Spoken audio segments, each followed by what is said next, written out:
And it was just a slow descent into coronavirus.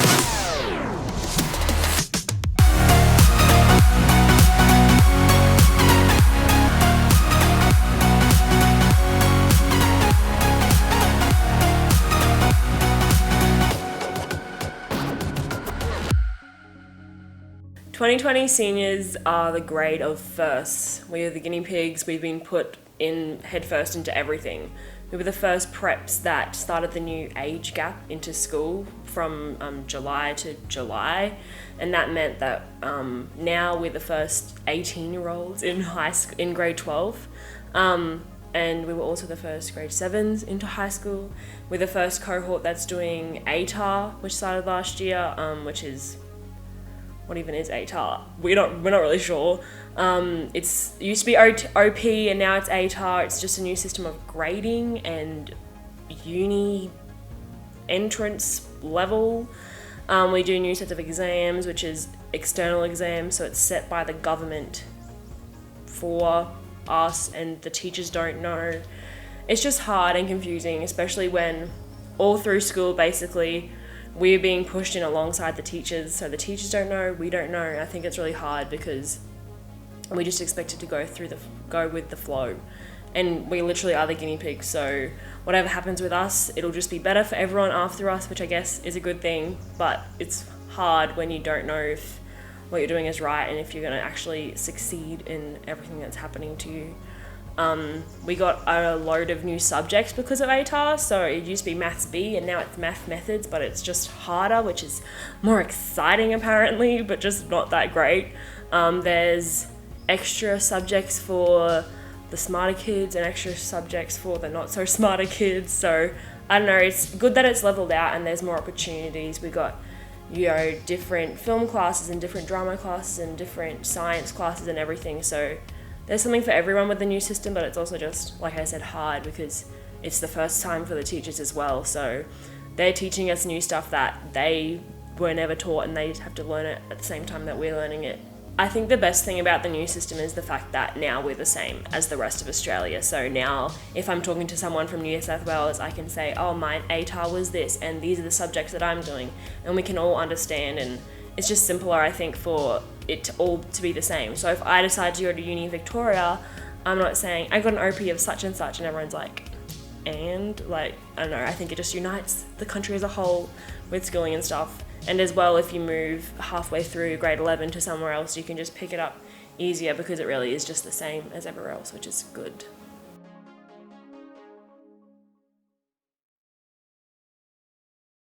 Um, 2020 started off really good. We were grade 12s, it was exciting, you've reached this thing that you've been looking forward to for ages. You're finally the older kids, the bigger kids. So we were all really excited for the new year, everything that was happening. Obviously, Snowies was going to happen and formal was going to happen and just everything cool, new, exciting. And that was how the year started for the first few months. It was, look at us, we're the cool kids now. And it was just a slow descent into coronavirus and just the not so great things that are happening.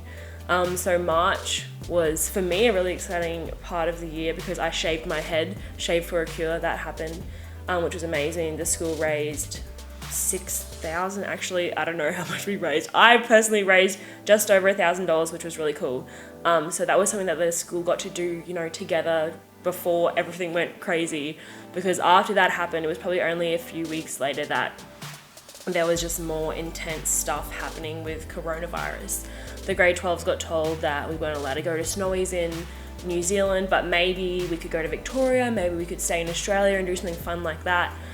But then, once again, slowly it just came out of nowhere, and I think it seemed like it happened so fast, but now looking back, it was just like step by step that it was like, this is getting taken away from you, and this is getting taken away from you. So grade 12s were told we're not allowed to go to anywhere for Snowies. That was it. Kids were getting their money back, and it was just cancelled, and that was all we could do.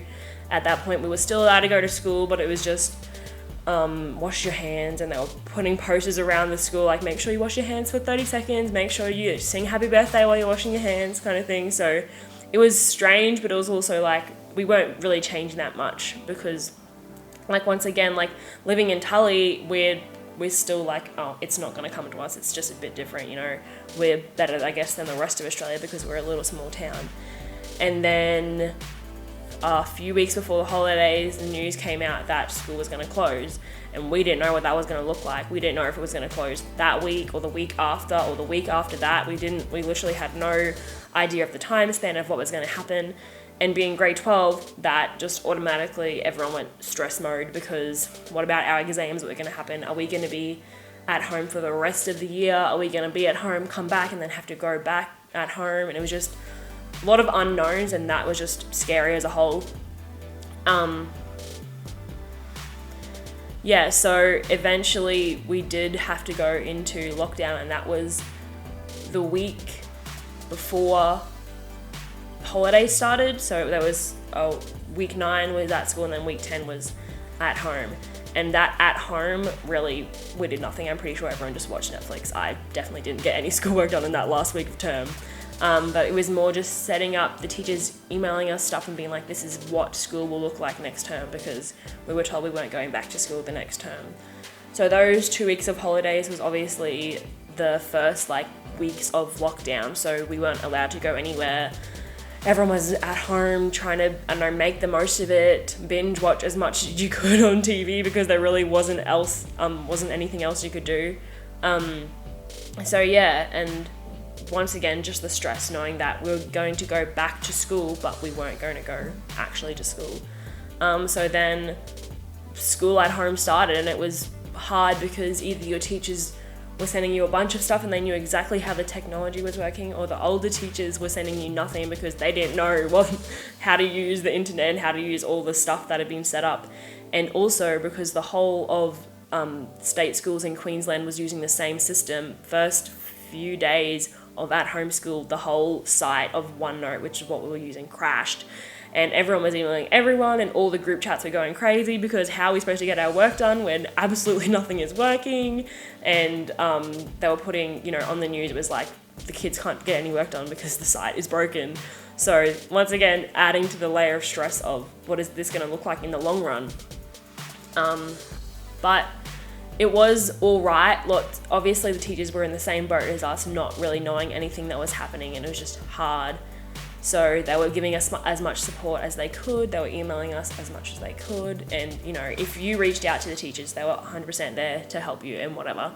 So, yeah, all the teachers were just doing as much as they could. They didn't want to put, obviously, too much work on you because, well, how are you going to really get it done without any of that personal, one-on-one help?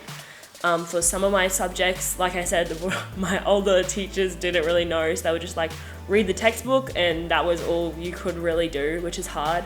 And also because you were in different stages of assessments in different subjects, it was here, do the work for this, but for some subjects it was a lot, and then for other subjects it was little, so it was just confusing and what you should be doing and stuff like that.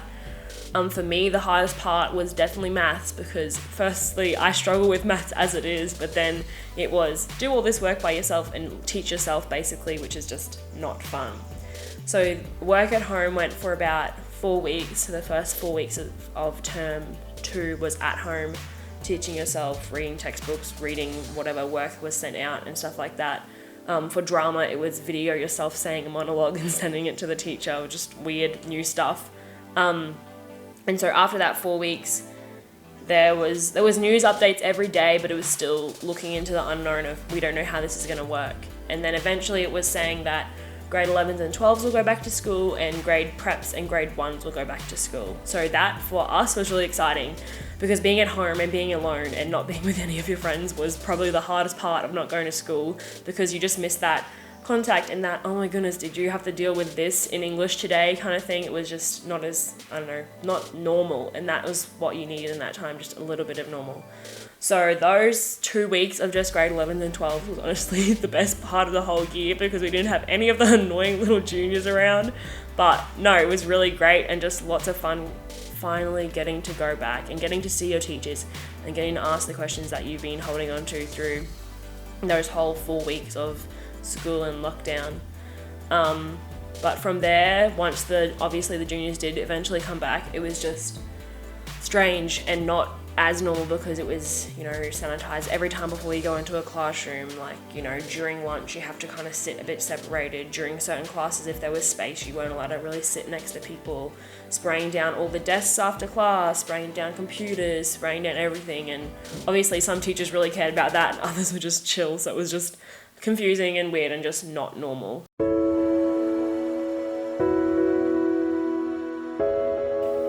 So something that we did get to do, which was so thankful and grateful for that opportunity, was formal this year. Leading up to formal was, once again, a bit of a stressful thing because we didn't know where we were going to have it, if we could have it at all, who we were allowed to invite. Originally it was only one parent, and then as probably a week before formal, they were like, actually you can bring both your parents. And so that was really great, I think, for a lot of the kids. And then the actual night was amazing. It was a new setup. We didn't have the arrivals where we normally would have them because of Corona and social distancing. So we had them around the back of the school. But that was really cool because all the grade 12s got to stand up on the balcony, and so we could watch everyone arrive because normally, the grade 12s don't really get to see past the crowds, but we got to see everyone arrive, which was really cool. I took one of the teachers' red Hiluxes, which was really great. It's my favorite car ever. Some of the lads came in utes, and there were some really nice cars, some jokey cars, and it was just a really great night seeing everyone arrive, but also just seeing us all together as a cohort was really cool. Just everyone dressed up really nice, and it was just really cool to see all the girls in their pretty dresses, and just everything was new and, I don't know, different, but really exciting. And it's something that you see everyone else go through, and then you get there and it's kind of surreal because it's is this really happening? It was just a fun night, and the food was amazing, and getting to sit at a table with your friends and your mum and just chatting and laughing. And I got to make the senior video, which is just a bunch of, antics and videos the kids send in that, we can put together and just see the reality of sometimes school is work, but sometimes school is just mucking around and having a good time. So that was fun that I got to put that together and just relive some really fun memories. Our teachers got to be there, some of our teachers were there, and that was really fun as well because obviously they'd been with us from the beginning, and just seeing us all fancy and a bit out of our school uniforms, that was really fun to be able to do that. There was a section in the night where they handed out awards. Some of them were the students voted on them, and the others were the teachers voted on them. I got an award. This is my award for greatest supporter of peers, which was voted on by the teachers. There were all sorts of things like a best attendance and, friendliest student and, I don't know, most homework done and stuff like that. But this is my award, my prized possession. I'll leave that one there. But no, the night was really great, and the theme of garden soiree was really well done, and the formal committee did amazing, and it was just beautiful, and yeah, it was a really fun night.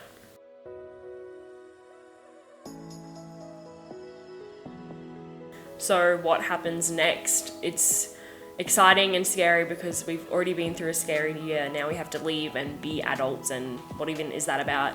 The school has prepared us really well for that though. They've been supportive through everything that's happened with Corona, and then now with applying for QTAC and applying for uni and doing trades and apprenticeships and stuff like that. The school has been there all along the way. We've had special classes away where they've had people come and speak to us about uni and special things of this is how you fill out a QTAC form, and talking to the guidance officer about what would best suit you going into uni and taking little tests and everything. So everyone's really prepared and I think really excited as well.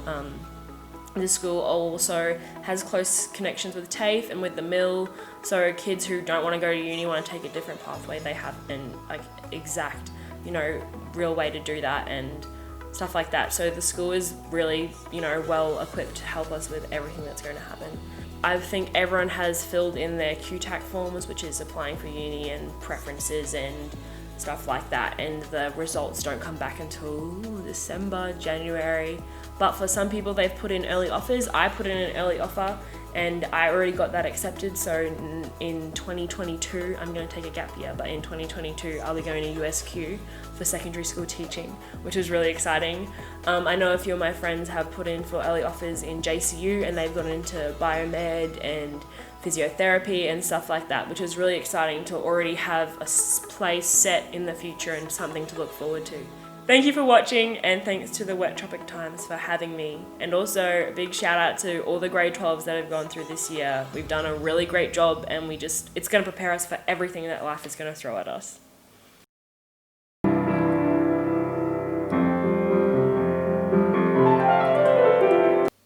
Thank you for watching, and thanks to the Wet Tropics Time. Blah, blah, blah, blah, blah, blah. Yeah. Okay. I don't know the rest of it.